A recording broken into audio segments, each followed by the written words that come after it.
नहीं बनेगी श्रुति अनुपमा, दिखेगी अब एक नए अवतार में।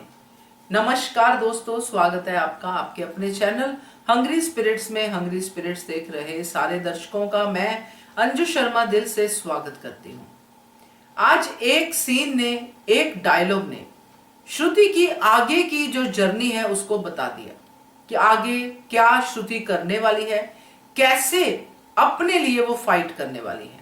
और जिस तरह की फाइट उसकी दिख रही है उसमें अनुपमा की झलक नहीं दिखाई देती है। तो बात करते हैं, पहले वही निवेदन, जिन्होंने अभी तक चैनल को सब्सक्राइब नहीं किया है कर लीजिए, साथ में दोस्तों बेल आइकन दबाइएगा ताकि आपको हमारे वीडियोस के नोटिफिकेशन मिलते रहे। बड़ी परेशान थी श्रुति पहले, जब उसको ये बात पता चली थी अनुपमा और अनुज के बारे में कि अनुपमा अमेरिका में है, अनुज और छोटी मिल रहे हैं। बड़ी परेशान थी, घर छोड़ के भी चली गई। मगर अब जो श्रुति घर में वापस आई है, एक्चुअली वो घर में ही वापस आई है। ये 2-3 दिन की बात नहीं है, उसने अपने माइंड में कुछ तो सेट कर ही लिया है। इसलिए वो नॉर्मली जैसे उठती है वैसे उठी और अनुज को बता रही है कि मुझे नींद नहीं आई, ब्रेकफास्ट तैयार कर रही है और वही रूटीन वर्क करती हुई दिखाई दी। मगर इस रूटीन वर्क के दौरान वो अनुज को ऐसा तीखा डायलॉग बोलती है कि तुम अनुपमा के पास रहने के लिए उसके बेटे को नौकरी रख रहे हो, जो भी उसने कहा। एक चीज यहां पे बड़ी क्लियर हुई मुझे, मैं अपनी बात करूंगी क्योंकि मैं भी साथ साथ में कुछ ना कुछ इससे सीखती हूँ, कुछ ना कुछ डिकोड करती हूँ, कि अनुपमा से मिलने श्रुति गई थी। जब ये घर छोड़ा था उससे पहले मिलने गई थी और अनुपमा से वो बार बार पूछ रहे थे कि तुम ऐसा क्या करती हो जो अनुज आज भी तुम्हें प्यार करता है। ये सारे सवाल श्रुति ने पूछे और अनुपमा ने क्या जवाब दिया कि तुम मेरे जैसी मत बनना।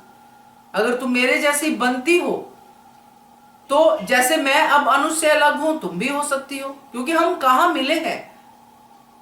मेरे से अनुज ने प्यार किया नहीं किया जो भी था, मगर रिजल्ट आज क्या है, प्रेजेंट में हम दोनों साथ में नहीं हैं। तो मेरे जैसी मत बनना। मुझे यह लगता है कि श्रुति ने वही चीज दिमाग में रख ली कि अनुपमा जैसी नहीं बनना है। और श्रुति वैसे भी अनुपमा जैसी हो भी नहीं सकती, क्योंकि अनुपमा एक यूनिक कैरेक्टर है जो अपनी अच्छाई में, जैसा कि अनुज ने कहा भी कि अच्छे लोगों के साथ यही समस्या होती है। तो ये सारी बातें जो इस पूरे के पूरे सीन में हुई, उसमें जो श्रुति का पार्ट है जो इस वीडियो में मैं डिस्कस कर रही हूं, उसमें एक ही चीज सामने आई कि श्रुति जैसे प्रैक्टिकलिटी के साथ चली है, उसको जैसे ही पता चला अनुज और अनुपमा के बारे में, उसने देखा कि अब मेरी यहाँ पे जरूरत नहीं है, इमीडिएटली उसने घर छोड़ के जाने का फैसला कर लिया। उसने कोई 1 साल नहीं दिया, कोई 3 साल नहीं दिए, कोई 2 साल नहीं दिए, उसने फैसला कर लिया और वो वहां से निकल गई। सिचुएशंस बिगड़ी, श्रुति वापस आ गई। अब श्रुति ने यह समझ लिया है कि आद्या तो मुझसे बहुत प्यार करती है, बेटी तो मेरे साथ ही है, अनुज बाकी बचे हैं, तो अनुज को अनुपमा वैसे जो है एक्सेप्ट नहीं कर रही है, तो अब मुझे अनुज ही चाहिए और अनुज को मैं अपने तरफ कर ही लूंगी, धीरे धीरे प्यार उनके दिल में जगा ही दूंगी, वगैरह वगैरह जो पहले भी उसने सोचा था। मगर साथ में मैं रियलिटी चेक भी देती रहूंगी। जैसे एक वाइफ अपने पति पे ध्यान रखती है, जो अनुपमा ने कभी नहीं किया। अनुपमा ने हमेशा अनुज को भगवान खुदा समझा और अपने से ज्यादा अनुज पे विश्वास किया। वो विश्वास श्रुति नहीं करेगी। जैसे उसने चश्मे की बात को टोका कि पुरानी यादें वापस आ रही हैं, उस पे टोका, फिर उसने दूसरी बात पे टोका, तोशु वाली बात पे। तो ये अब नया अवतार जो है श्रुति का सामने आएगा जैसे जैसे चीजें आगे बढ़ेंगी, क्योंकि अगर तोशु लाइफ में आए तो तोशु तो अपने कांड करने से बाज नहीं आएगा, और जो भी कांड होंगे उसमें अनुज और अनुपमा की इन्वॉल्वमेंट होगी और फिर श्रुति की क्वेश्चनिंग होगी, और साथ में ये जो शादी वाला भी शुरू हो गया है। तो ये पूरा का पूरा जो है ये अनुज को दुखी करने के लिए ही है। चाहे अनुज ऊपर से कहे मैं अच्छा हूं, मैं ठीक हूं, अपनी बेटी के लिए अपना त्याग करता रहे, उधर अनुपमा कर रही है बेटी के लिए त्याग, इधर अनुज कर रहा है, मगर यहाँ पे श्रुति कोई त्याग नहीं करेगी।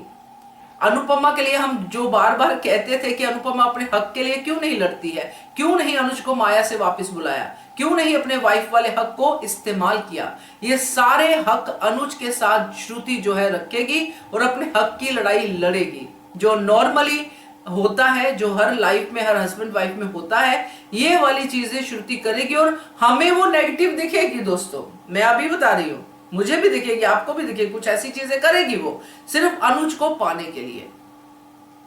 अभी इस वीडियो में ये कहना बड़ा जरूरी है क्योंकि अभी शुरुआत हुई है श्रुति के नए अवतार की। ये नेगेटिव दिखेगी जो हम लोग कह रहे हैं, मगर ये नेगेटिविटी यहां से आएगी क्योंकि हम ही कई बार ऐसी चीजें बोलते हैं कि उसको अपने हक के लिए लड़ना चाहिए, मगर जब कोई ऐसा इंसान हक के लिए लड़ता तो उसको हम कंडेम भी करते, जो हम आगे करेंगे भी, क्योंकि हक के लिए लड़ने के बीच में क्या क्या सीन आएंगे हमें नहीं पता, बुरा लगेगा हमें तो हम बोलेंगे भाई। तो ये सारी चीजें अब आने वाले समय में होने वाली हैं। अब श्रुति का ये नया अवतार हम सब के सामने आने वाला है जिसमें अनुज सिर्फ मेरा है, अनुज किसी के साथ बटा हुआ मुझे नहीं चाहिए, मुझे पूरा का पूरा अनुज चाहिए। ये अल्टीमेटली श्रुति के मन में बुरी तरह से बैठ गया है। अब उसको इसी की लड़ाई लड़नी है, मगर ये स्टेप बाय स्टेप लड़ेगी, प्रैक्टिकलिटी के साथ लड़ेगी, एकदम से अनुज की नजरों से गिरने वाली बातें भी नहीं करेगी। तो ये मुझे दिख रहा है, बाकी आप लोग भी बताइएगा आपका क्या है कहना इसके बाद, तो कमेंट कीजिएगा। देखते रहिए channel hungry spirits. Thank you so much. Subscribe to our channel by clicking the subscribe button. Click the bell button and enjoy the latest uploads from our channel.